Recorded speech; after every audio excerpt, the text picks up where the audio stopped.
Isang tunog lang ang hinihintay ni Althea. Ang kalansing ng barya sa lumang lata ng gatas na hawak ng kanyang anak. Sa gitna ng ingay ng kiapo, sa ilalim ng sikat ng araw na walang awa, ang tunog na iyon ang nagsisilbing musika at parusa sa kanyang pandinig. Bawat barya ay isang hininga, isang pag-asa, isang patak ng lunas para sa karamdaman na unti-unti nang umuubos sa kanya. Nakatayo siya sa di kalayuan, nakasandal sa isang pader na amoy alimuom, pinapanood ang kanyang 7 taong gulang na si Miguel. Ang kanyang Migs. Kumakanta ito. Isang luma at malungkot na awitin tungkol sa pagmamahal ng isang ina. Ang boses nito, kahit pagod at paos, ay malinaw at buo. Punong-puno ng inosenteng damdamin na tila hindi alintana ang mga taong dumaraan na walang pakialam. Salamat po. Salamat po, T. Paulit-ulit na sabi ni Migs sa tuwing may isang kamay na mag-aabot ng kaunting barya. Napayuko si Althea. Parang pinipiga ang puso niya sa bawat "salamat po" na namumutawi sa bibig ng anak. Hindi ito ang buhay na pinangarap niya para kay Migs. Hindi ang lansangan ang dapat nitong maging entablado. Hindi ang awa ng iba ang dapat nitong maging baon sa paglaki. Pero wala siyang pagpipilian. Isang matinding ubo ang kumawala mula sa kanyang dibdib. Mabilis niyang tinakpan ang kanyang bibig ng panyong luma. Nang ilayon niya ito, nakita niya ang isang maliit na patak ng dugo. Mabilis niya itong itinago sa kanyang bulsa, kasabay ng pagtago sa katotohanang paubos na ang kanyang oras. Mama, okay ka lang? Napaangat ang tingin ni Althea. Nakalapit na pala si Migs, ang mga mata nitong bilugan ay puno ng pag-aalala. Sa isang kamay, hawak nito ang lata. Sa kabila, isang supot ng tinapay. Okay lang ako, anak, pilit niyang initian ang bata. Pagod lang si Mama. May pambili na po tayo ng gamot mo, masayang sabi ni Migs, ipinapakita ang laman ng lata. At may tinapay pa po tayo. Hinaplos ni Althea ang pisngi ng anak. Ang batang ito. Ang anghel niya. Sa kabila ng lahat, nakukuha pa rin itong ngumiti.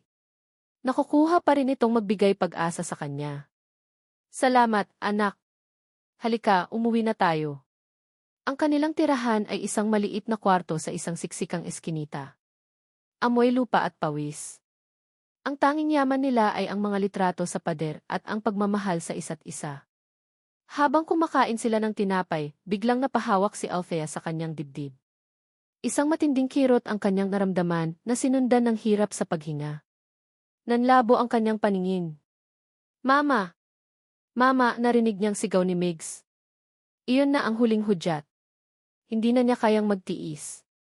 Hindi na niya kayang isugal ang kalusugan niya sa mga mumurahing gamot. Kailangan niya ng totoong lunas. Kailangan niyang mabuhay para sa kanyang anak. Sa natitirang lakas, tinipon niya ang lahat ng kanilang naipon, ang bawat bariyang pinaghirapan ni Migs, ang bawat pisong inipon niya mula sa paglalabada. Anak, magbihis ka. Pupunta tayo sa ospital.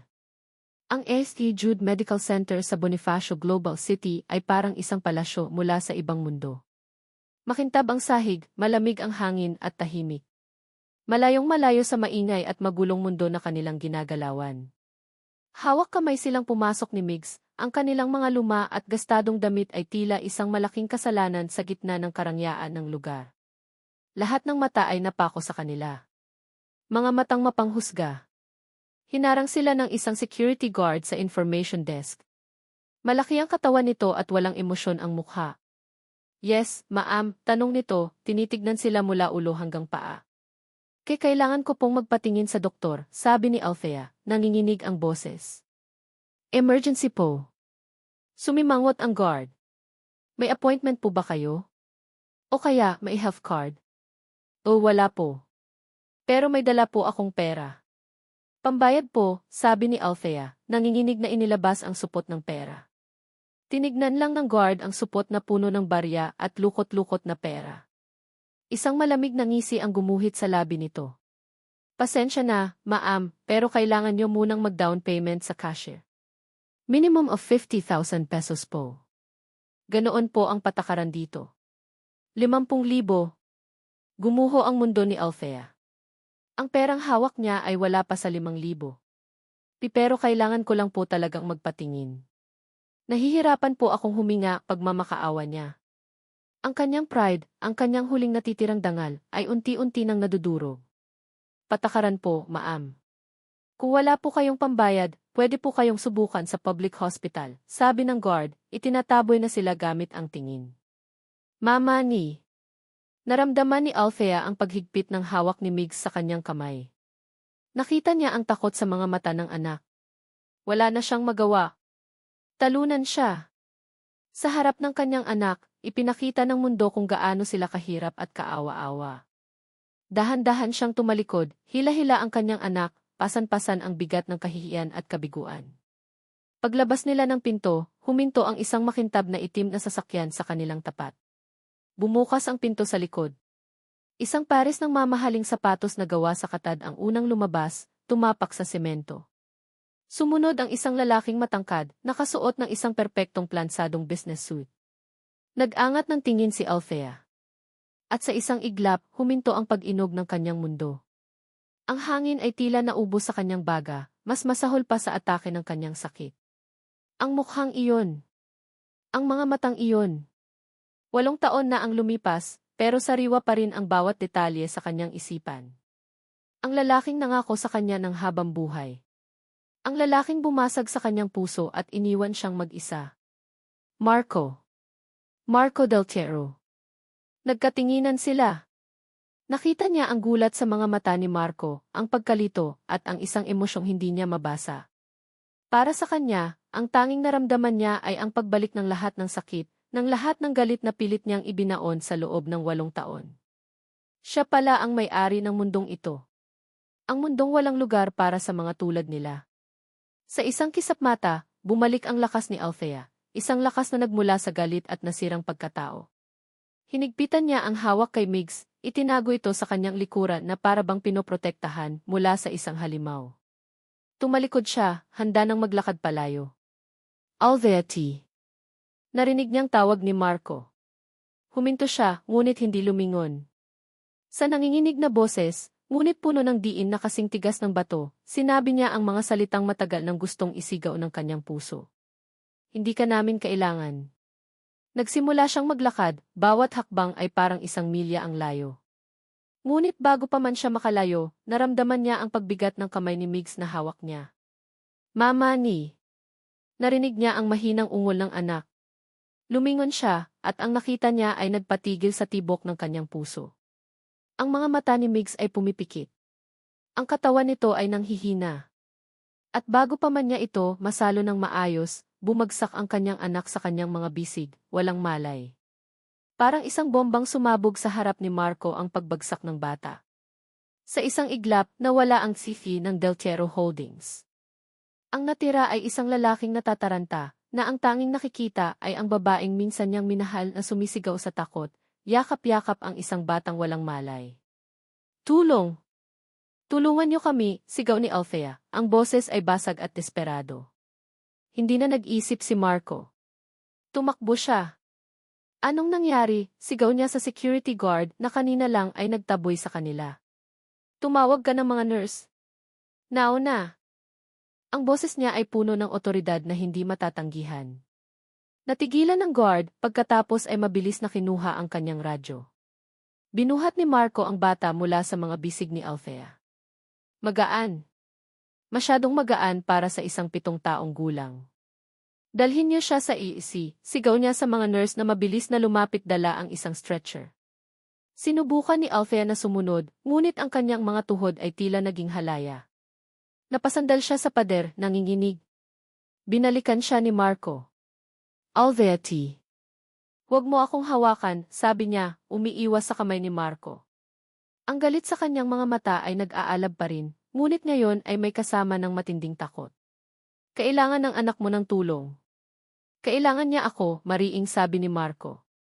Please. Just this once. Hayaan mo akong tulungan siya. Nakita ni Marco ang pag-aalangan sa mga mata ni Althea, ang digmaan sa pagitan ng pride at pagmamahal ng isang ina. Sa huli, nanalo ang pagmamahal.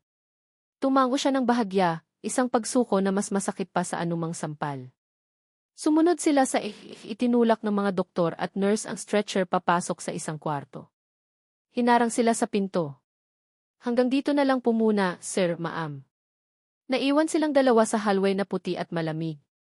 Si Althea ay nakasandal sa pader, nakayuko, ang mga balikat ay nanginginig sa tahimik na pag-iyak. Si Marco ay nakatayo sa di kalayuan, hindi alam ang gagawin. Ang katahimikan sa pagitan nila ay mas maingay pa sa sigawan. Puno ito ng mga tanong na hindi masabi, ng mga sakit na hindi humihilom, ng 8 taon ng kawalan. Kasalanan ko to, basag ni Marco sa katahimikan. Hindi umimik si Althea. Lumapit siya ng isang hakbang. Kung hindi lang kita iniwan. Huwag, putol ni Althea, ang boses ay mahina ngunit matalim. Huwag mong ungkatin ang nakaraan, Marco. Hindi ngayon. Sa loob ng kwarto, naririnig nila ang mga boses ng doktor, ang tunog ng mga aparato. Bawat segundo ay parang isang karayom na tumutusok sa dibdib ni Marco. Lumapit ang isang doktor. Sino po ang magulang ng bata? Ako ang ina, mabilis na sagot ni Althea. Tumingin ang doktor kay Marco. Bago pa man siya makapagsalita, naunahan na siya ni Althea. Wala siyang kinalaman dito. Isang patalim na naman ang tumarak sa puso ni Marco. May history po ba ng sakit sa puso ang bata, Ma'am? Tanong ng doktor. Umiling si Althea. Wala po. Pero ako po may problema ako sa puso. Baka namanan niya. Parang binuhusan ng malamig na tubig si Marco. Sakit sa puso. Kaya pala ganito na lang ang pag-aalala ni Althea. We're doing everything we can, sabi ng doktor bago bumalik sa loob. Muling bumalik ang katahimikan.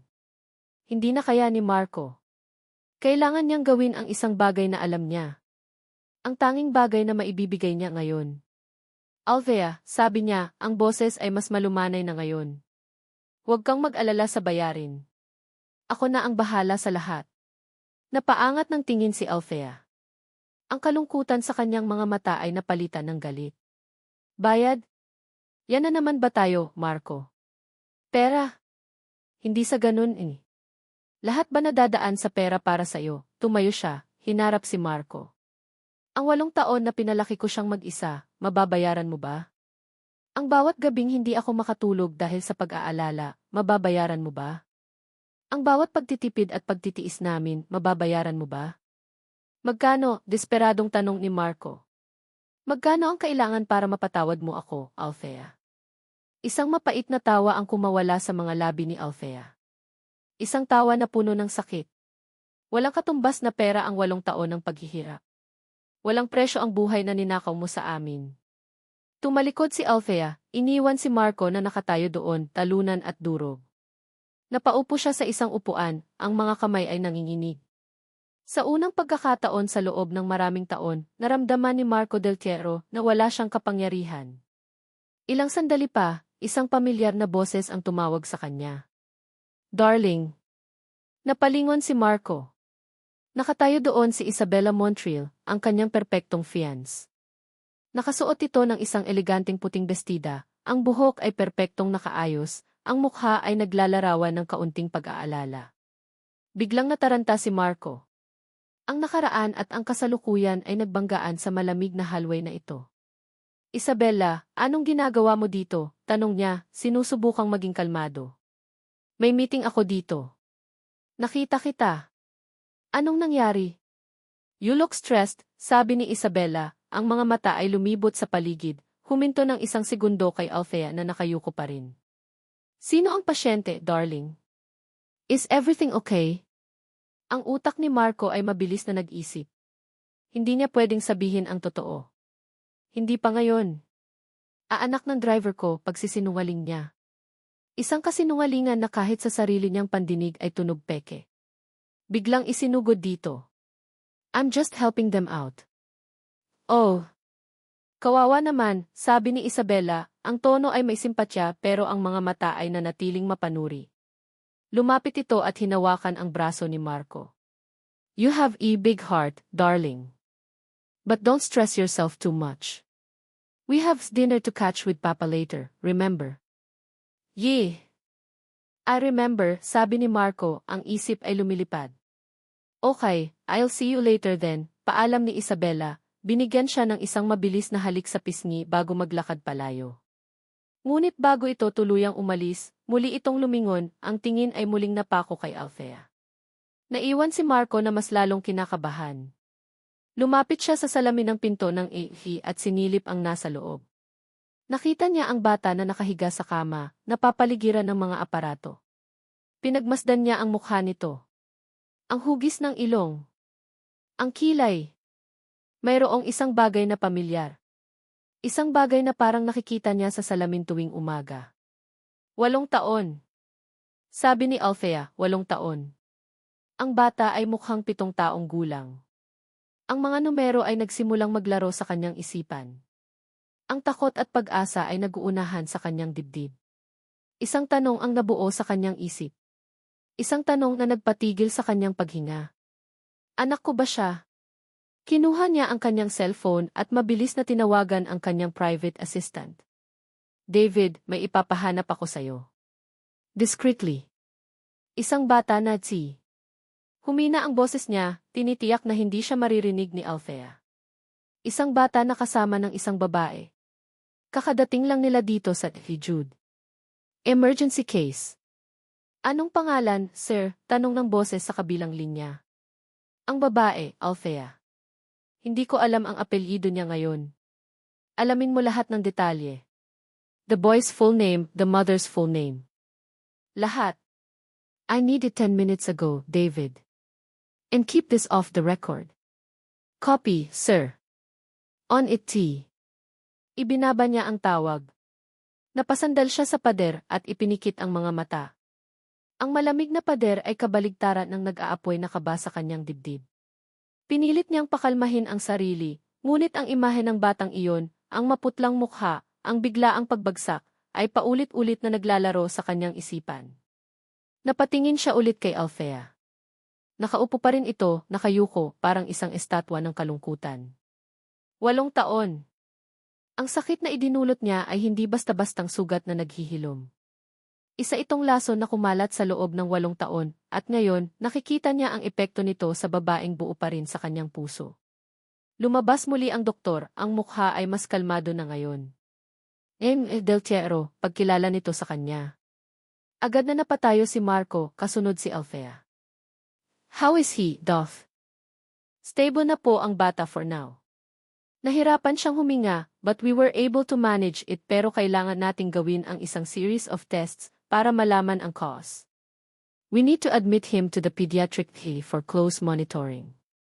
Gumaan ng kaunti ang pakiramdam ni Marco, ngunit ang bigat ng responsibilidad ay mas lalong dumagan. Tumingin siya sa doktor. Do it, sabi niya, ang boses ay puno ng kapangyarihan na sanay siyang gamitin. I want the best team on him. The best room. Whatever it costs, I'll shoulder everything. Tumingin siya kay Althea, inaasahan ang pagtutol, ang isa na namang maapoy na pagtanggi. Pero wala. Tumingin lang ito sa kanya, ang mga mata ay pagod at basang-basa sa luha, puno ng pasasalamat na pilit tinatago sa likod ng nasaktang pride. Sa pagkakataong ito, wala na siyang lakas para tumanggi. Ang kapakanan ng anak niya ang pinakamahalaga sa lahat. Tumango lang si Althea sa doktor, isang tahimik na pagsang-ayon. Habang inaasikaso ng mga nurse ang paglipat sa bata, abala si Marco sa pagtawag, tinitiyak na lahat ay maayos. Ito na lang ang paraan niya para makabawi. Pera at kapangyarihan. Ito ang mga bagay na ipinalit niya kay Althea noon. Ito rin ang mga bagay na gagamitin niya para tulungan sila ngayon. Isang mapait na kabalintunaan. Biglang nag-vibrate ang kanyang telepono. Isang private number. Si David. Huminga siya ng malalim bago sagutin, ang puso niya ay kumakabog na parang isang tambol. Lumayo siya ng kaunti. Hello? Sir, sabi ng boses sa kabilang linya. May nakuha na po akong impormasyon. Napalunok si Marco. What is it? Tanong niya, ang boses ay tensyonado. Narinig niya ang pag-ingay ng papel sa kabilang linya. Yung bata po, ang buong pangalan niya ay Miguel. Miguel de la Cruz. De la Cruz. Isang pamilyar na tunog. Isang apelyidong nagpabagal sa pagtibok ng kanyang puso. Nagpatuloy si David, hindi alintana ang epekto ng kanyang mga salita. At ang nanay niya si Althea de la Cruz. Parang isang kidlat na tumama kay Marco ang mga salitang iyon. Ang ingay ng ospital ay biglang nawala. Ang mga taong dumaraan ay naging malabong anino. De la Cruz. Iyon ang apelyido ni Althea noong sila pa. Ang apelyido ng babaeng pinangakuan niya ng kasal, ng pamilya, ng isang buhay na magkasama, bago niya ito tinalikuran. Hindi niya binago ang apelyido niya. At ang anak niya dinala ang apelyidong iyon. Lahat ng piraso ay nagkabit-kabit. Ang edad ng bata. Ang itsura nito. Ang pag-iwas ni Althea. Lahat ay malinaw na ngayon. Ibinaba niya ang telepono nang hindi nagpapaalam. Tumingin siya sa direksyon kung saan dinala ang bata. Pagkatapos ay tumingin siya kay Althea, na ngayon ay nakatingin din sa kanya, na para bang alam nito ang katotohanang natuklasan niya. Isang salita lang ang umalinggaw sa isip ni Marco. Isang katotohanang sabay na nagdulot ng matinding saya at matinding sakit. Anak ko. Anak namin. Ang silid ay malawak at tahimik. Ang kama ay malambot. Ang aircon ay malamig. May sariling banyo at isang malaking telebisyon sa pader. Para itong isang suite sa isang mamahaling hotel. Pero para kay Althea, para itong isang gintong hawla. Nakaupo siya sa isang upuan sa tabi ng kama, kung saan mahimbing na natutulog si Migs. Nakakabit sa anak niya ang kung ano-anong tubo at wire, konektado sa mga makinang tahimik na kumukurap. Sabi ng doktor, stable na raw ito. Sabi ng doktor, nasa mabuting kamay na ito. Pero ang puso ni Althea ay hindi mapanatag. Dahil alam niya kung kaninong mga kamay iyon. Ang mga kamay ni Marco. Napatingin siya sa labas ng bintana. Mula sa kinalalagyan nila, tanaw ang mga nagkikislapang ilaw ng syudad. Ang tanawing iyon ang naghatid sa kanya pabalik sa isang gabi, 8 taon na ang nakalipas. Nasa may siwal sila sa Manila Bay, nakaupo sa semento habang pinapanood ang paglubog ng araw. Magkahawak ang kanilang mga kamay. Pareho pa silang mga estudyante noon, puno ng pangarap.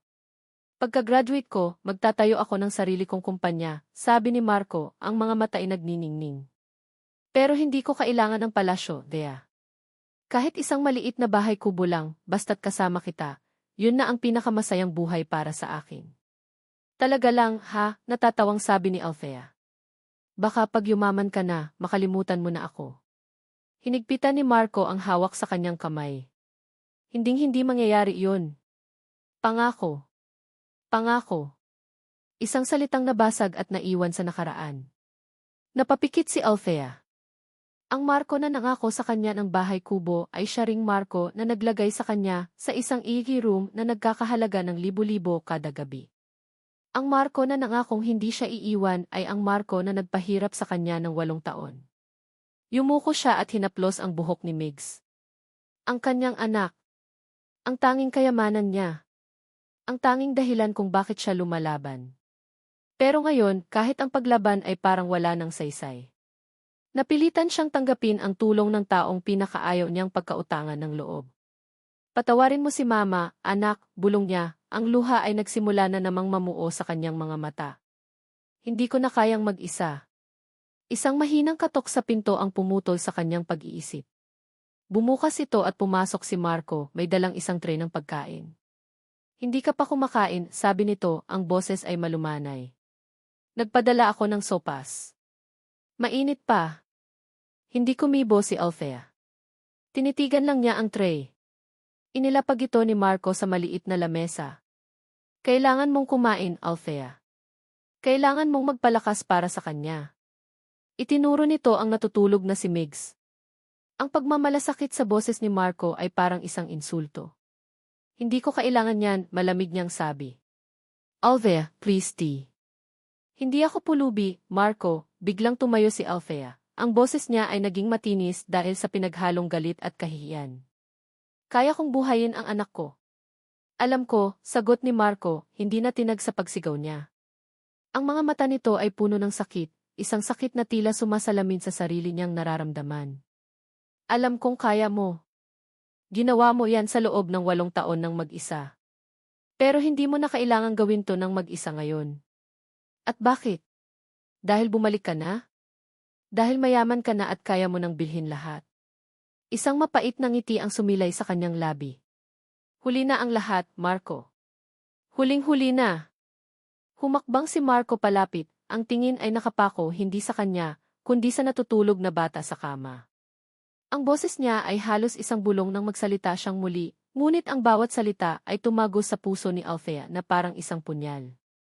Hindi na to tungkol sa akin, Althea. Hindi na to tungkol sa'yo. Tungkol to sa kanya. Tumingin si Marco sa kanya, ang mga mata nito ay puno ng isang damdaming hindi niya nakita sa loob ng 8 taon, determinasyon. Anak natin, Althea. Anak natin siya. Natigilan si Althea. Ang mga salitang iyon. Ang pag-angkin.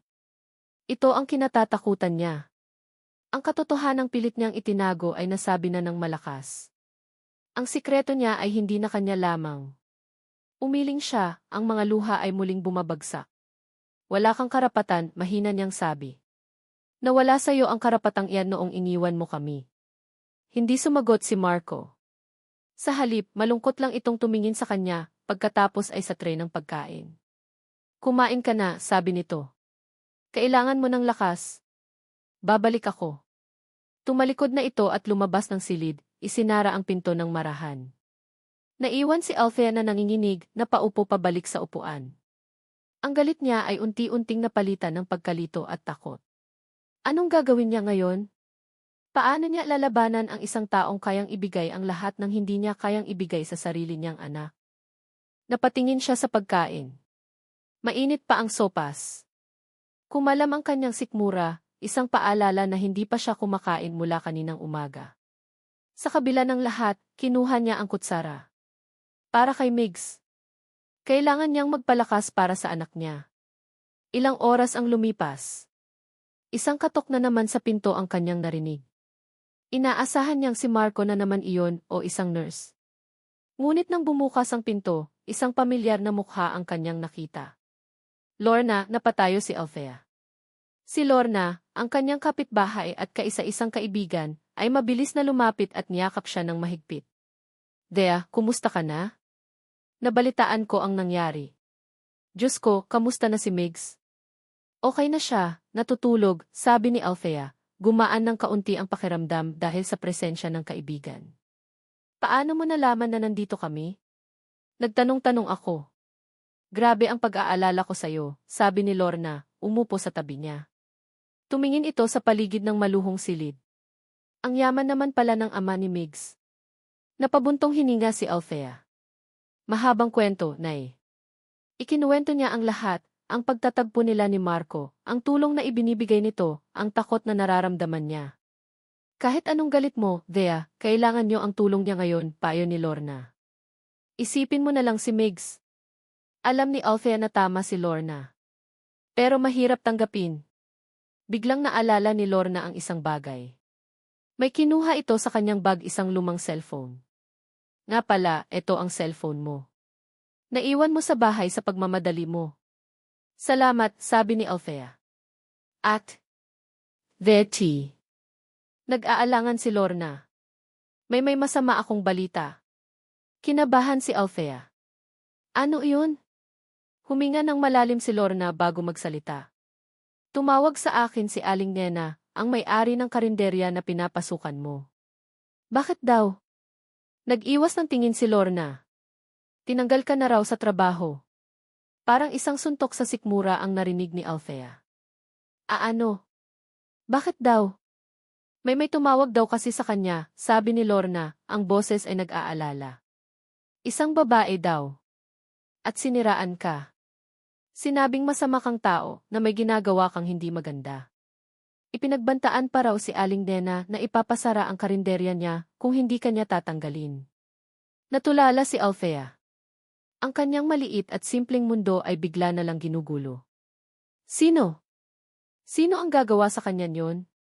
Isang malamig na takot ang gumapang sa kanyang buong katawan.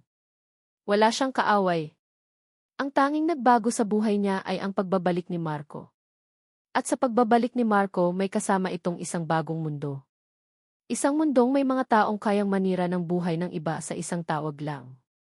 Naramdaman niyang nagsisimula pa lang ang kanyang bangungot. Gabi na, pero ang isip ni Marco ay hindi mapakali. Ang mga salita ni Lorna, na ikinuwento sa kanya ng isang nurse na malapit kay Althea, ay umuulit-ulit sa kanyang utak na parang isang sirang plaka. Tinanggal siya sa trabaho. May tumawag at siniraan siya. Hindi ito simpleng kamalasan. Hindi ito aksidente. May isang taong gumagalaw sa dilim, isang taong sinasadyang saktan si Althea. At sa tuwing iniisip niya iyon, ang responsibilidad ay bumabalik sa kanya. Ang gulo ay nagsimula nang bumalik siya. Kaya kasalanan niya ito. Napaupo siya sa kanyang malaking leather na upuan sa loob ng opisina niya sa ospital. Sa halip na umuwi, pinili niyang manatili. Mayroon siyang isang tanong na kailangang masagot, isang tanong na gumugulo sa kanya mula pa kaninang umaga. Bakit tinanggihan ng ospital na pag-aari niya ang sarili niyang anak? Hindi sapat ang sagot na ipatakaran. Ang St. Jude ay mayroong charity protocols. Ang AFP ay dapat tumanggap ng pasyente anuman ang estado sa buhay. May mali. At kailangan niyang malaman kung ano. Binuksan niya ang kanyang high-end na laptop at sa ilang click lang, na-access niya ang security network ng buong gusali. Siya ang may-ari. Siya ang may karapatan. Itinipan niya ang petsa at oras. Mabilis niyang nahanap ang footage mula sa main lobby. Doon, sa screen, nakita niya ang eksenang sumalubong sa kanya kanina. Si Althea, mukhang pagod at maliit sa gitna ng malawak na lobby. Si Migs, kumakapit ng mahigpit sa kamay ng ina. At ang security guard na may malamig at mapanghusgang tingin. Pinanood niyang muli ang buong pag-uusap, kahit walang audio, kitang-kita sa mga kilos ang nangyari. Ang pagmamakaawa sa mukha ni Althea. Ang pag-iling at pagtataboy ng guard. Ang kahihiyan sa mga balikat ni Althea nang tumalikod ito. Kumuyom ang kamao ni Marco. Ang galit ay muling umakyat sa kanyang lalamunan. Minadali niyang i-check ang digital logbook ng security. Walang nakasulat na anumang insidente. Malinis. Masyadong malinis. Tila may nagbura ng bakas. O mas tamang sabihin, tila may nag-utos na huwag itong itala. Ang hinala niya ay mas lalong lumalim. Sunod niyang binuksan ang internal communications log, ang lahat ng tawag sa telepono sa loob ng ospital ay ne-record. Nag-type siya, hinahanap ang lahat ng tawag na pumasok sa telepono ng security desk sa lobby ilang minuto bago dumating sina Althea. 1, 2, 3 tawag lang. 2 ay mula sa ibang departmento, mga routine calls. Pero ang isa ay kakaiba. Tinitigan niya ang entry sa screen. Incoming call, timestamp, 9:43 from Yesco. 8,801, co-office. Parang huminto ang pagtibok ng puso ni Marco. Ext. 8,801, co-office. Chief Operating Officer. Iisa lang ang CT ng St. Jude Medical Center. Nanlamig ang kanyang mga kamay. Naramdaman niya ang pagdaloy ng yelo sa kanyang mga ugat. Itinutok niya ang cursor sa entry at pinindot ang play audio file. Isang mahinang static at pagkatapos ay isang boses ng babae. Isang boses na kilalang-kilala niya. Isang boses na gabi-gabi niyang naririnig. May paparating na babae at bata dyan, sabi ng boses ni Isabela sa kabilang linya, kalmado at kontrolado. Mukha silang mahirap. Huwag ninyong papasukin. Sabihin ninyo ang tungkol sa down payment. Gawan niyo ng paraan para umalis sila. Understood. Yes, ma'am, sagot ng guard. Napatigil ang paghinga ni Marco. Tinanggal niya ang kanyang kamay sa mouse na parabang napaso siya. Napasandal siya sa kanyang upuan, ang isip ay blanko. Isabela. Ang kanyang fiance. Ang babaeng pakakasalan niya. Biglang nag-flashback sa isip niya ang eksena kanina sa hallway. Ang peking pag-aalala ni Isabela. Ang tanong nitong, sino ang pasyente, darling? Ang matamis ng ngiti nito na hindi kailanman umaabot sa mga mata. Lahat ng piraso ay nagkabit-kabit sa isang nakakakilabot na larawan. Ang pagkawala ng trabaho ni Althea. Ang tawag na naninira dito. Lahat ay itinuturo ang iisang tao. Ang babaeng inakala niyang perpekto ay isang ahas. Tumayo si Marco. Ang pagkalito ay napalitan ng isang malamig at matinding galit. Hindi na siya ang Marco na natataranta. Siya na ngayon ang sihi na nasukol. Ang ama na poprotektahan ang kanyang anak. Kinuha niya ang kanyang laptop at naglakad palabas ng opisina. Ang bawat hakbang niya sa pasilyo ay mabigat at mailayunin. Ang mga nurse at doktor na nakakasalubong niya ay bumabati, ngunit hindi niya sila pinapansin. Ang kanyang paningin ay nakatuon lang sa iisang pinto sa dulo ng hallway. Ang pinto ng opisina ng TSI. Hindi na siya kumatok. Itinulak niya ang pinto ng malakas at pumasok. Naroon si Isabela, nakaupo sa kanyang desk, abala sa pagbabasa ng ilang dokumento. Napaangat ito ng tingin, nagulat sa bigla ang pagpasok ni Marco.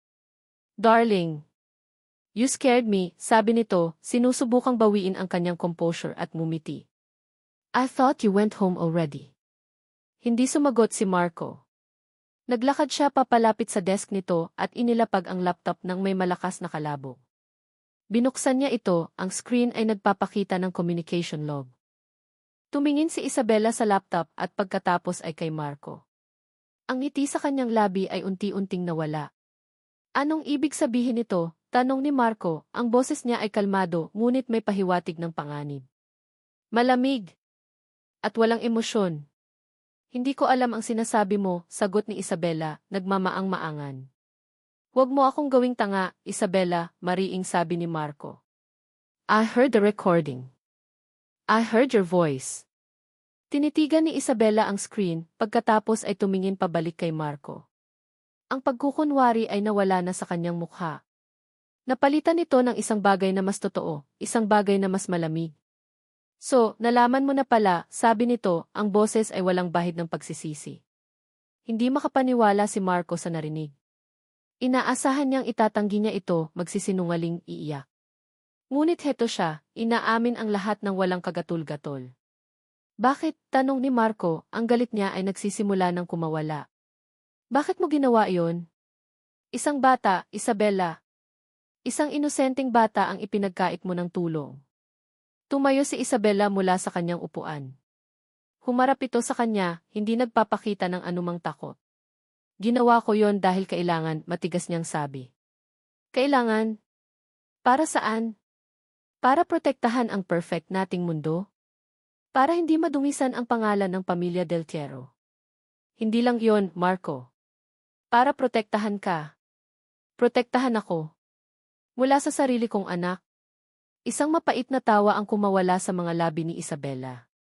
"Anak! Marco, gumising ka nga." Isa siyang pagkakamali.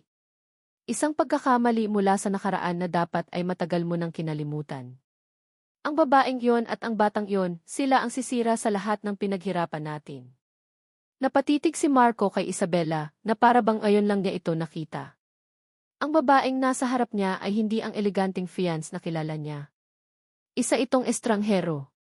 Isang babaeng puno ng galit at ambisyon. Huminga siya ng malalim, pinipigilan ang sarili na sumigaw. "Ang trabaho ni Althea, ikaw din ba ang may gawa noon?"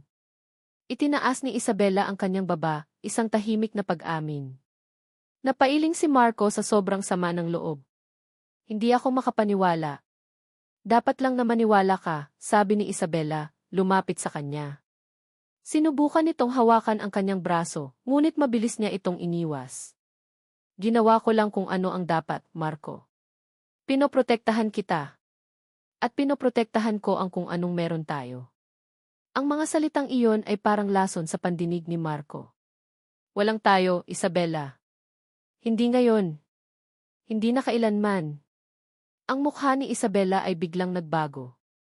Ang lamig ay napalitan ng panunumbat. "Ganyan ka ba talaga kabilis bumigay? Dahil lang sa isang babaeng galing sa kahapon? Isang babaeng iniwan mo na?" "Hindi ko siya iniwan," sigaw ni Marco, ang galit ay tuluyan ng sumabog. "Napilitan na kong iwan siya. At ngayon, alam ko na kung sino ang mga taong nasa likod noon. At kung iniisip mong ganun lang kadalito," sabi ni Isabela, ang boses niya ay naging isang babala, malamig at matalim na parang patalim. "Subukan mong ipagkalat yan. Tignan natin kung sino ang paniniwalaan ng papa mo. Ako, na matagal nang pinagkakatiwalaan niya para pamunuan ang ospital na to. O ikaw, ang anak niyang bigla na lang gustong balikan ang isang pagkakamali." Natigilan si Marco. Ang pangalan ng kanyang ama. Iyon ang huling baraha ni Isabela. At alam niyang malakas ang barahang iyon. Ngumiti si Isabela, isang ngiti ng tagumpay. Isang ngiti na nagsasabing, hawak kita sa leg.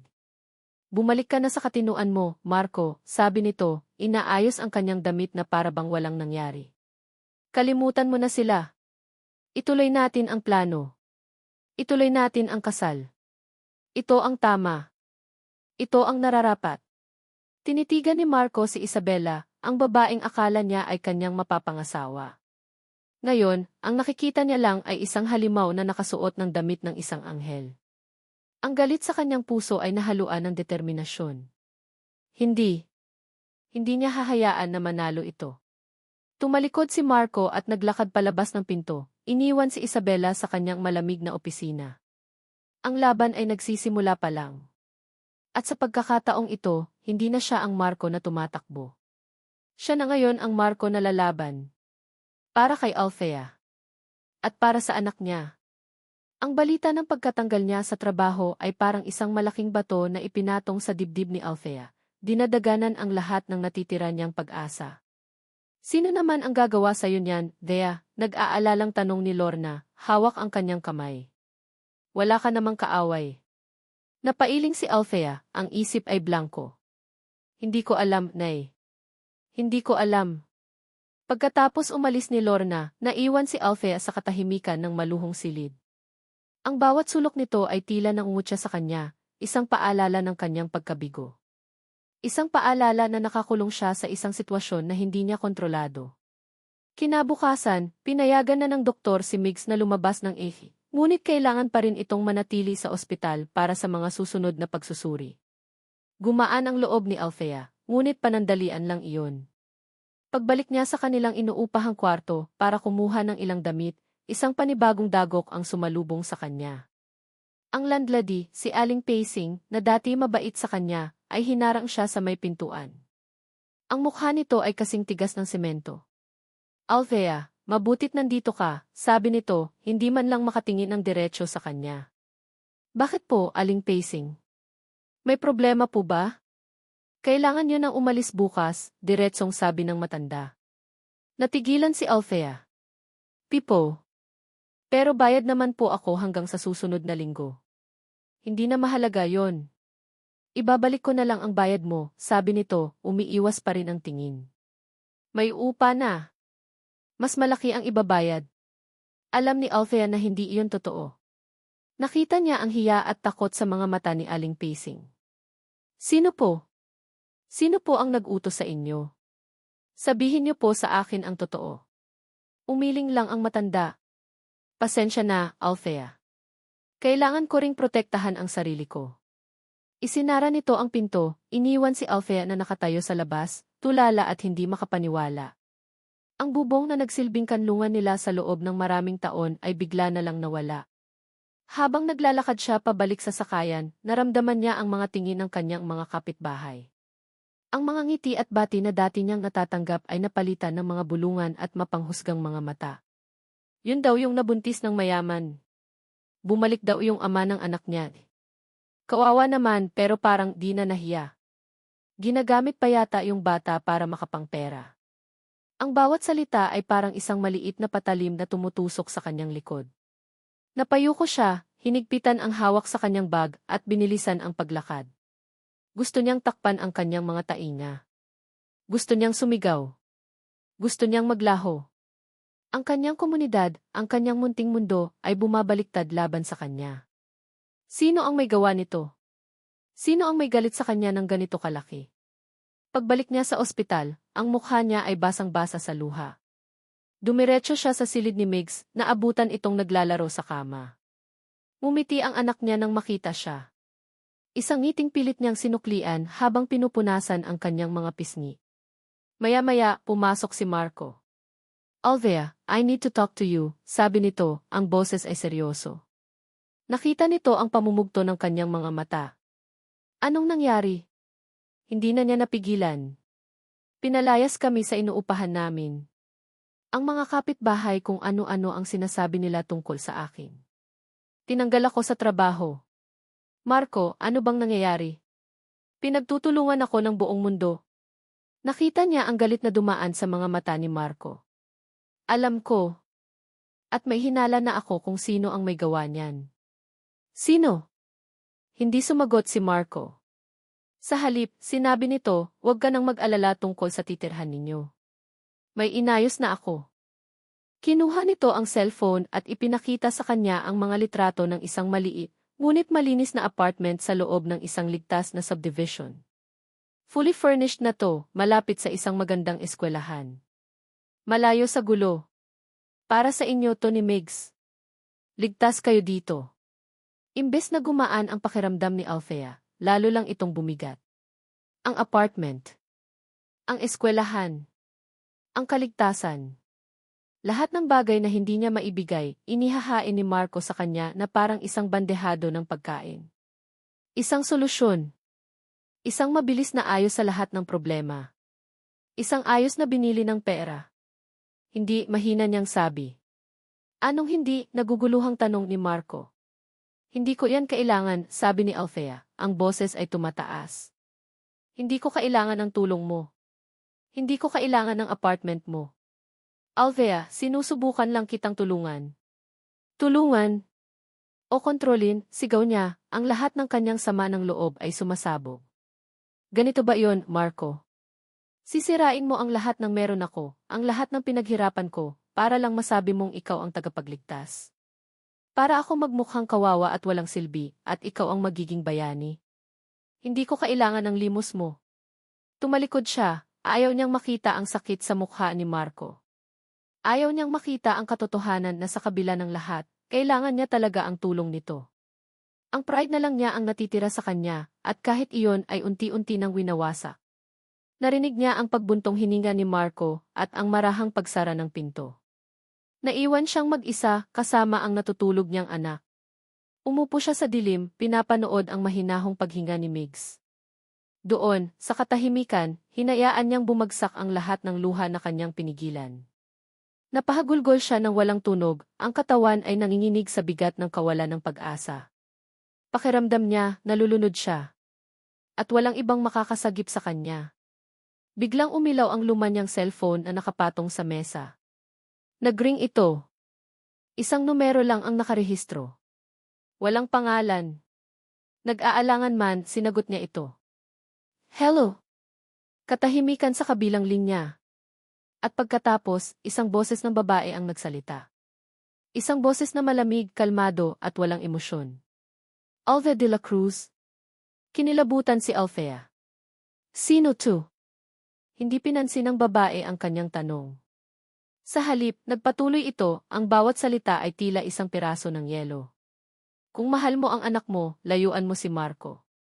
Natigilan si Althea. Ito ang una at huling babala ko. Click. Ibinaba na ng babae ang tawag. Naiwan si Althea na hawak pa rin ang telepono, ang kamay ay nanginginig na parang isang dahon. Ang boses na iyon, kahit hindi pamilyar, ay nag-iwan ng isang bakas ng yelo sa kanyang dugo. Babala. Hindi na ito simpleng paninira. Isa na itong direktang banta. At ang tinutukoy ay ang kaisa-isang kahinaan niya. Ang kanyang anak. Napatingin siya kay Migs na mahimbing pa ring natutulog, walang kamalay-malay sa panganib na nakapalibot sa kanila. Ang pagmamahal niya sa anak niya ay ang kanyang pinakamalaking kalakasan, ngunit ngayon, naramdaman niya na iyon din ang kanyang pinakamalaking kahinaan. Ang bagay na gagamitin ng kaaway na hindi niya nakikita para saktan siya.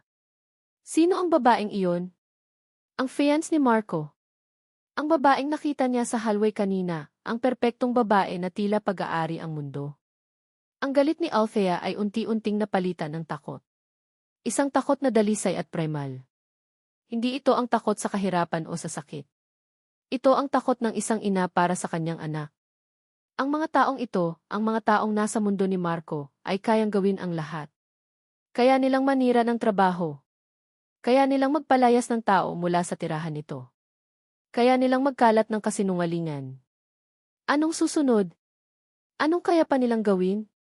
Biglang naging napakaliit ng malawak na silid. Ang mga pader ay tila lumalapit sa kanya, sinasakal siya. Ang gintong hawla ay naging isang bitag na bakal. Hindi sila ligtas dito. Ang bawat tulong na galing kay Marco, bawat piraso ng karangyaan na ibinibigay nito, ay may kasamang panganib. Kailangan nilang umalis. Iyon ang tanging solusyon na pumasok sa kanyang isip. Kailangan nilang tumakas. Kailangan nilang bumalik sa buhay na sila lang ang magkasama, malayo sa gulo, malayo sa mga delkero, at malayo sa babaeng nagbanta sa kanya. Kahit gaano kahirap, kahit gaano kasakit, mas gugustuhin niyang maghirap sa isang lugar na payapa, kaysa mabuhay sa gitna ng karangyaan na puno ng takot. Tinitigan niya ang kanyang anak at isang desisyon ang nabuo sa kanyang puso. Isang desisyon na kasing tigas ng bakal. Poprotektahan niya si Migs. Kahit anong mangyari. Kahit na ang ibig sabihin yon ay ang muling pagtalikod sa lahat. Kahit na ang ibig sabihin yon ay ang tuluyang pagputol sa ugnayan nila kay Marco magpakailanman. Ang sagot sa tanong na iyon ay isang malamig na katahimikan mula sa kabilang linya, ngunit para kay Marco, iyon na ang pinakamalinaw na kumpirmasyon. Isabela. Pagkatapos ng pag-uusap nila kagabi, alam na niyang may gagawin itong mas malala pa. Ang pagbabanta nito gamit ang pangalan ng kanyang ama ay hindi isang biro. Ngayon, ang kinatatakutan niya ay nangyayari na. Marco, ano nang gagawin natin? Nag-aalalang tanong ni Lorna. Huwag kang mag-alala, Lorna. Ako na ang bahala. Alamin mo kung saang restaurant sila nagkita, please, sabi ni Marco. Ang boses ay kalmado sa labas, ngunit sa loob, isang bagyo ang nagwawala. Mabilis siyang naglakad papunta sa silid ni Althea. Gaya ng inaasahan, wala na ito. Wala na rin si Migs. Ang kama ay maayos na para bang walang gumamit. Isang pakiramdam ng panghihinayang at takot ang bumalot sa kanya. Nahuli na ba siya? Habang papalabas siya, nagring ang telepono niya. Si Lorna. Marco, sa The Courtyard Cafe daw. Dito lang sa ospital. The Courtyard Cafe. Ang exclusive cafe ng ospital. Teritoryo ni Isabela. Isang bitag. Hindi na nag-aksaya ng panahon si Marco. Tumakbo siya. Ang bawat hakbang niya sa makintab na sahig ay isang tibok ng puso na puno ng pangamba. Huwag sana siyang mahuli. Huwag sana. Pagdating niya sa entrance ng cafe, natanaw niya agad sila sa isang private corner. Nakaupo si Althea, ang mukha ay tensyonado. Sa tapat nito, isang lalaking hindi niya maaaring makalimutan, ang kanyang ama, si Don Ricardo Del Tiero. Matigas ang mukha nito, ang mga mata ay malamig, at ang tindig ay puno ng kapangyarihan. At sa tabi nito, nakaupo si Isabela, ang mukha ay nagpapakita ng peking pag-aalala, ginagampanan ang papel ng isang tagapamagitan. Ang buong eksena ay isang perpektong dula na isinulat at idinirehe ni Isabela. Dahan-dahan siyang lumapit, sapat lang para marinig ang usapan nang hindi siya nakikita. At ito, narinig niyang sabi ng kanyang ama, ang boses ay mababa at puno ng paghamak. Itinulak nito ang isang brown na folder sa gitna ng lamesa. Ito ang patunay ng iyong mga intensyon. Nakita ni Marco ang pagbukas ng folder. Mga litrato. Mga litrato ni Althea at Migs sa kanilang sira-sirang bahay. Mga litrato nila sa labas ng ospital, mukhang kaawa-awa. At sa huli, mga bank statement na siguradong peke, na nagpapakita ng mga transaksyon na magmumukhang pera para sa pananahimik. Hindi po totoo yan. Narinig niyang sabi ni Althea, ang boses ay nanginginig. Hindi pinansin ng kanyang ama ang sinabi nito. Sabihin mo sa akin, iha, sabi ni Don Ricardo, ang bawat salita ay mailason. Magkano? Magkano ang kailangan mo para layuan ang anak ko at ang pamilya namin? Sabihin mo. 1,000,000? 2? Bibigyan kita ng kahit magkano para matapos na ang kahibangang ito. Nakita ni Marco ang pagbagsak ng mga balikat ni Althea. Nakita niya ang pagkawala ng lahat ng kulay sa mukha nito. Ang pride nito, ang huling sandata na natitira, ay dinudurog sa harap niya ng sarili niyang ama. Hindi na niya kaya. Tama na, pa, sigaw ni Marco, lumabas mula sa kanyang pinagtataguan. Lahat sila ay napalingon sa kanya. Marco, gulat na sabi ni Isabela, tumatayo na para bang sinusubukang umawat. Si Althea naman, napatingin lang sa kanya, ang mga mata ay blanko at puno ng sakit. Anak, mabutit nandito ka, sabi ni Don Ricardo, ang galit ay bumaling sa kanya. Para makita mo mismo ang klase ng babaeng ito. Hindi totoo yan pa, lumapit si Marco, tinuro si Isabela. Paka na lang to ni Isabela. Siya ang nag-set up ng lahat ng ito. Tumingin ang ama niya kay Isabela, na ngayon ay nagpapakita ng itsura ng isang biktima. Marco, darling, I don't know what you're talking about. I was just trying to help you. Sinungaling. Bulag ka ba? Sigaw ng ama niya, itinuktok ang daliri sa mga litrato. Kitang-kita na ang ebidensya. Ginamit niya ang bata para makabalik sa buhay mo, para makuha ang pera natin. At ikaw, nagpapauto ka. Hindi niya naintindihan, desperadong sabi ni Marco. Mahal ko siya. At si Migs, apo niyo siya. Anak ko siya. Isang malakas na tawa, walang kagalakan, ang kumawala mula kay Don Ricardo. Apo.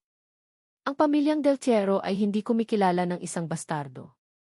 Ang salitang iyon, bastardo, ay parang isang malakas na sampal sa mukha ni Marco. Ngunit mas masakit ang naging epekto nito kay Althea. Dahan-dahan itong tumayo. Ang panginginig ng kanyang katawan ay nawala.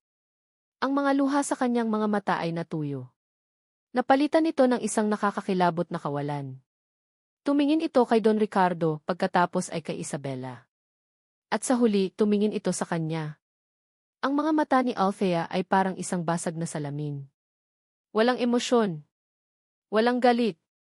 Walang sakit. Wala na. Salamat sa lahat, sabi nito, ang boses ay mahina at walang buhay. Althea, wait tea. Sinubukan ni Marco na abutin ang kamay nito. Pero umiwas ito. Tinitigan niya si Marco ng diretso sa mata. Ang bawat salita na lumabas sa bibig niya ay isang pako na ibinaon sa puso ni Marco. Sana hindi ka na lang bumalik. Pagkatapos sabihin iyon, tumalikod na ito at nagsimulang maglakad palayo. Hindi mabilis. Hindi mabagal. Isang paglalakad ng isang taong sumuko na sa lahat. Naiwan si Marco na nakatayo doon, hindi makagalaw. Tinalo siya. Tinalo ng kanyang ama. Tinalo ni Isabela. Tinalo ng nakaraan. Nang susubukan na sana niyang habulin si Althea, biglang nag-vibrate ang kanyang telepono. Isang text message. Mula kay Lorna. Nanginginig niyang binuksan ito. Marco, umalis na si Althea. Dinala niya si Migs. Hindi ko alam kung saan sila nagpunta. Nabitiwan ni Marco ang kanyang telepono. Ang tunog ng pagbagsak nito sa sahig ay kasabay ng pagbagsak ng kanyang buong mundo. Wala na sila. Nawala na sila. At lahat ng ito ay kasalanan niya. Ang amoy ng isang pampublikong ospital sa probinsya ay kakaiba. Pinaghalong amoy ng lisol, pawis at takot. Ang ingay ay hindi rin tumitigil, iyak ng mga bata, ungol ng mga matatanda, sigaw ng mga nurse na pagod na. Dito dinala ni Althea si Migs. Pagkatapos ng ilang oras na biyahe sa bus, nakahanap sila ng isang maliit na ospital sa isang bayan na hindi niya kailanman narinig. Para sa kanya, ang lugar na ito, kahit gaano kagulo, ay isang santuwaryo. Malayo kay Marco. Malayo sa pamilya nito. Malayo sa babaeng tumawag sa kanya. Mas mabuti na to, sabi niya sa sarili habang pinagmamasdan si Migs na natutulog sa isang lumang kama sa isang siksikang ward. Mahirap pero payapa. Ligtas tayo dito. Ngunit ang kapayapaan ay isang ilusyon. Kinagabihan, nagsimulang magbago ang lahat. Ang mahimbing na pagtulog ni Migs ay napalitan ng isang hirap na paghinga. Napansin ni Althea ang pangingitim ng mga labi nito. Mabilis niyang tinawag ang nurse. Isang matandang doktor ang sumuri kay Migs. Tiningnan nito ang luma at maliit na monitor sa tabi ng kama. Ang mga numero ay mabilis na bumababa. Ang mahinang tunog ng beep ay naging isang tuloy-tuloy at nakakabinging alarma. Anong nangyayari, Doc? Nanginginig na tanong ni Althea. Ang puso niya ay nagsimulang kumabog ng mabilis. Sumimangot ang doktor, ang noo ay kunot na kunot. Ang oxygen level niya bumabagsak. Masyadong mabilis. Anong findings ng mga doktor sa Maynila? May problema raw po sa puso, sabi ni Althea. Ang boses ay nanginginig. Nagbuntong hininga ang doktor, ang mga mata nito ay puno ng pag-aalala at pagkadismaya. Wala kaming sapat na gamit dito para sa ganyang kaso, inay. Ang kailangan niya ay isang pediatric cardiologist at mga equipment na nasa malalaking ospital lang sa syudad. Tumingin ito sa kanya. Kung hindi natin siya maibabalik doon baka hindi niya kayanin ang gabi. Ang mga salitang iyon ay parang isang martilyo na pumukpok sa dibdib ni Althea. Baka hindi niya kayanin ang gabi. Ang lahat ng pride, lahat ng galit, lahat ng takot na nagtulak sa kanya na tumakas ay biglang naglaho. Napalitan nito ng isang mas malakas na damdamin, ang desperadong pagmamahal ng isang ina. Wala nang halaga ang kahihiyan. Wala nang halaga ang nakaraan. Ang tanging mahalaga ay ang bawat paghinga ng kanyang anak. Mayroon lang siyang isang pagpipilian. Isang huling pag-asa. Nanginginig niyang kinuha ang kanyang telepono. Hinanap niya ang numerong iniwan ni Lorna, ang numerong sinumpa niyang hindi na niya tatawagan kailanman. Ang numero ni Marco. 2 ring lang, sumagot na ito. Ang boses sa kabilang linya ay tunog pagod at desperado. Alve, nasaan kayo? Okay lang ba kayo? Hindi na napigilan ni Althea ang paghagulgol. Marco, si Migs, tulungan mo kami. Iyon lang ang mga salitang kailangan ni Marco. Walang tanong, walang panunumbat. Ang tanging narinig niya ay, huwag kang aalis dyan. Papunta na ako. Wala pang isang oras, isang nakakabinging tunog ang narinig ni Althea mula sa labas. Isang tunog na hindi nababagay sa tahimik na probinsya. Ang tunog ng umiikot na elisi ng isang helikopter. Bumaba ito sa isang bakanting lot sa tabi ng ospital. Pumasok si Marco, kasama ang isang medical team mula sa St. Jude. Ang itsura niya ay gusot, ang mga mata ay namumula, ngunit ang kilos ay mabilis at desidido. Inayos ko na ang lahat. Ililipat natin siya pabalik sa St. Jude, sabi nito, hindi tumitingin sa kanya, ang atensyon ay nakatuon lang sa bata. Doon, may operating room na naghihintay. Habang inililipat si Mig sa stretcher, napatingin si Althea kay Marco. Sa sandaling iyon, hindi niya nakita ang mayaman na si E o ang lalaking nanakit sa kanya. Ang nakita niya ay isang ama, na gagawin din ang lahat para sa kanilang anak. Mabilis ang biyahe pabalik. Ang ingay sa loob ng helicopter ay nababalot ng tensyon. Pagdating nila sa rooftop ng St. Jude, isang grupo ng mga doktor at nurse ang naghihintay. Isang pamilyar na mukha ang sumalubong sa kanila, si Ike Ramirez, ang head ng cardiology. Marco, sabi nito, handa na kami. Itinakbo nila si Migs papunta sa operating room. Muli, naiwan sina Althea at Marco sa isang malamig na hallway. Ngunit sa pagkakataong ito, iba na. Umupo sila sa magkabilang dulo ng isang mahabang upuan, arehong nakatingin sa saradong pinto ng isi, pinag-isa ng iisang dasal. Lumipas ang mga oras na parang mga taon. Biglang bumukas ang pinto ng elevator. Lumabas si Don Ricardo, kasunod si Isabela na may itsura ng isang nag-aalalang fiance. Marco! What is the meaning of this? Sigaw ni Don Ricardo. Anong ginagawa ng babaeng iyan dito? Tumayo si Marco. Ngunit sa pagkakataong ito, hindi na siya ang anak na takot. Ang pangalan niya ay Althea, pa.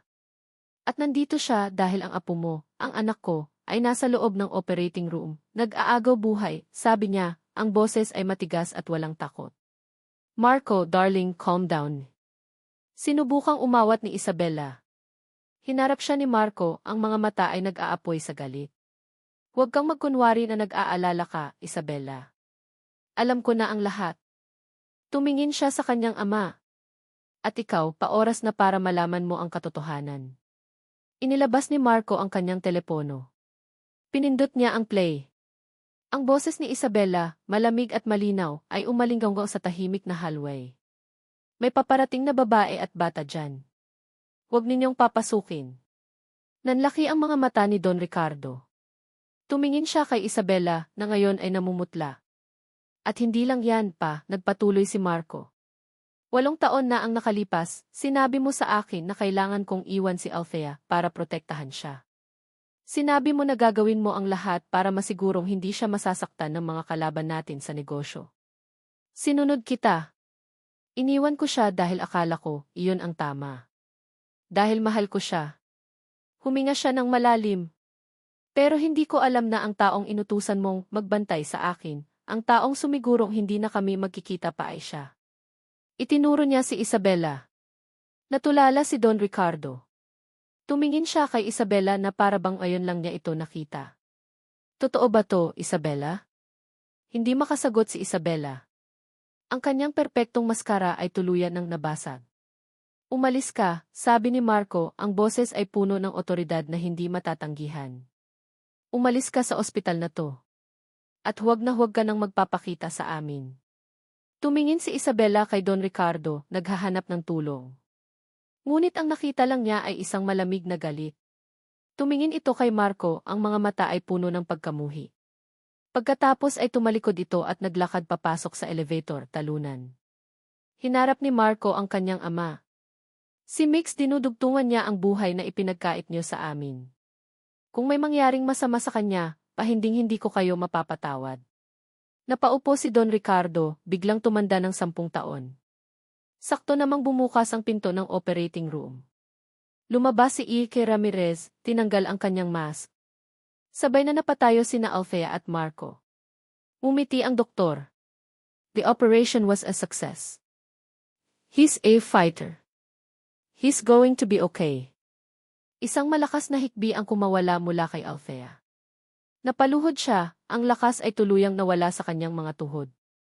Naramdaman niya ang mga bisig ni Marco na sumalo sa kanya, niyakap siya ng mahigpit. At sa unang pagkakataon sa loob ng 8 taon, hinayaan niya. Hinayaan niya ang sarili na umiyak sa mga bisig nito, hindi dahil sa sakit, kundi dahil sa ginhawa. Lumipas ang ilang linggo. Ang ingay ng mga monitor sa ospital ay unti-unting napalitan ng tunog ng tawanan ni Migs. Ang kulay ng kanyang mga labi ay bumalik na sa pagiging mapula. Ang kanyang lakas ay unti-unti nang nanunumbalik. Bawat araw ay isang milagro para kay Althea. Araw-araw naroon si Marco. Hindi bilang isang sihi na nag-uutos, kundi bilang isang ama. Siya ang nagbabasa ng kwento kay Migs hanggang sa makatulog ito. Siya ang matyagang nagpapakain dito. Siya ang kasama nitong maglaro ng mga video game sa tablet na dinala niya. Pinapanood lang sila ni Althea mula sa isang sulok. Ang galit sa kanyang puso ay matagal nang napalitan ng isang bagay na mas komplikado. Isang halo ng pasasalamat, ng hiya, at ng isang pamilyar na kaba na matagal na niyang kinalimutan.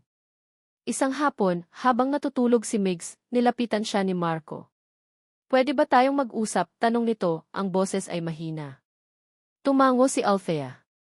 Lumabas sila ng silid at nagpunta sa isang maliit na hardin sa loob ng ospital. Umupo sila sa isang bench, may 1 metrong pagitan sa kanila.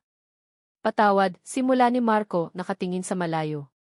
Patawad sa lahat, Althea. Sa pagiging duwag ko 8 taon na ang nakalipas. Sa hindi ko paglaban para sa atin.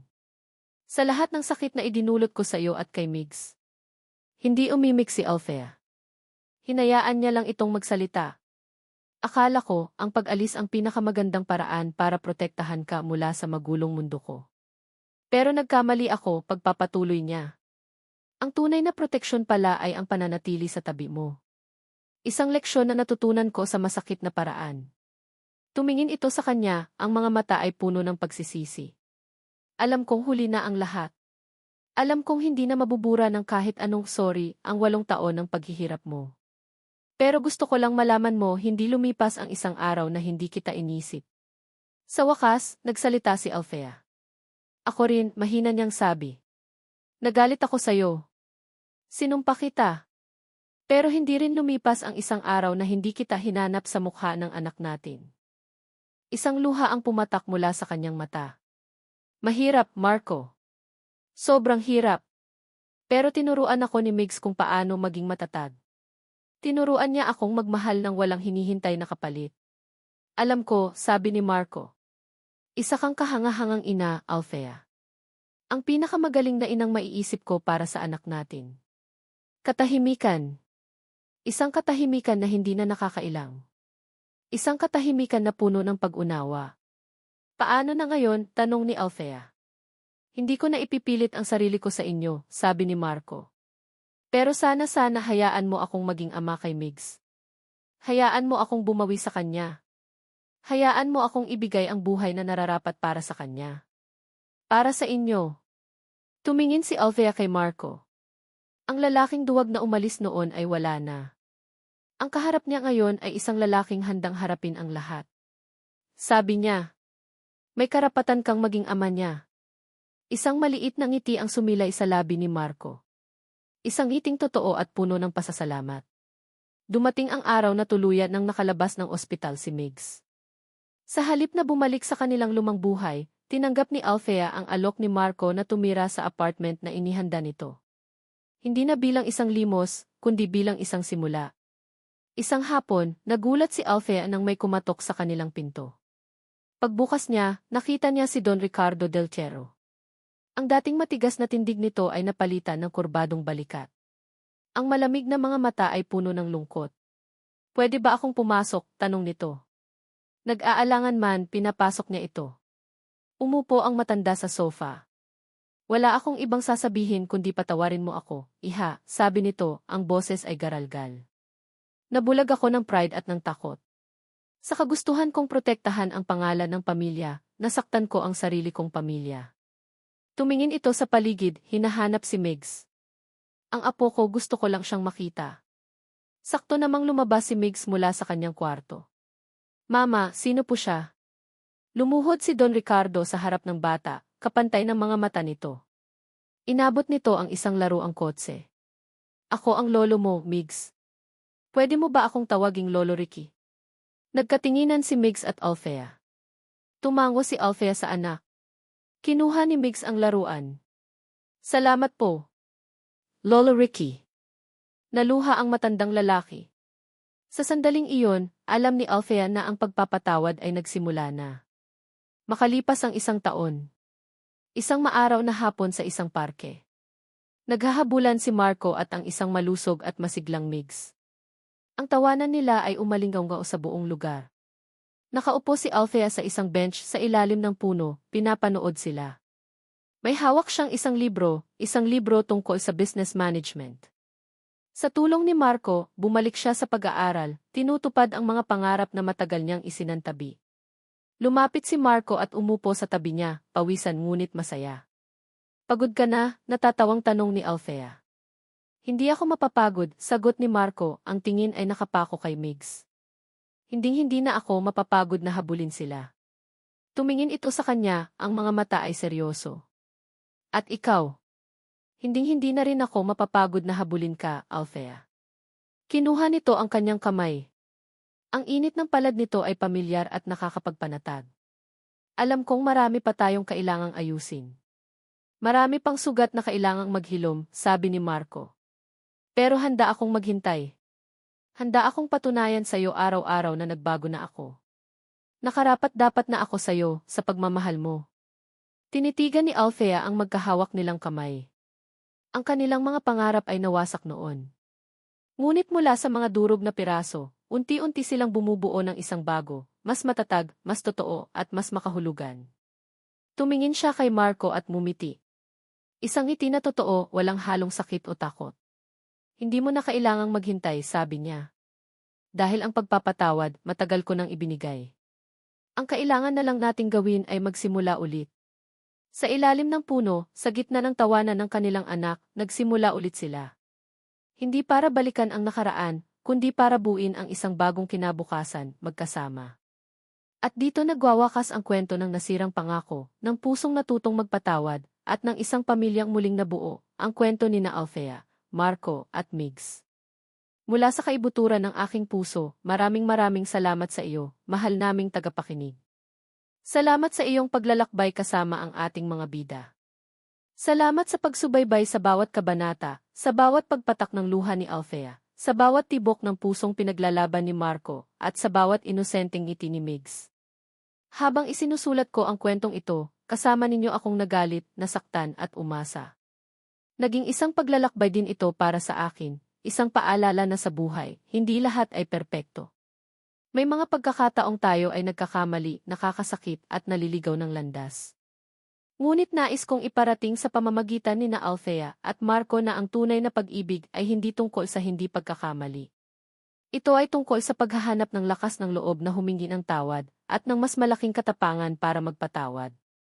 Ito ay tungkol sa paniniwalang lagit-laging may pag-asa. Lagit-laging may pangalawang pagkakataon para itama ang mga mali at buuin muli ang mga nasira.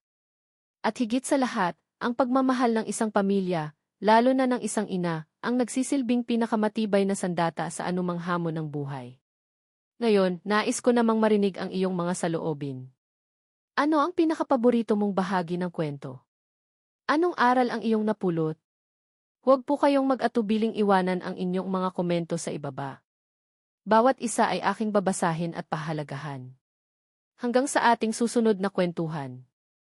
Ito po ang inyong lingkod, ang inyong scriptwriter, na laging naniniwala sa kapangyarihan ng pag-ibig.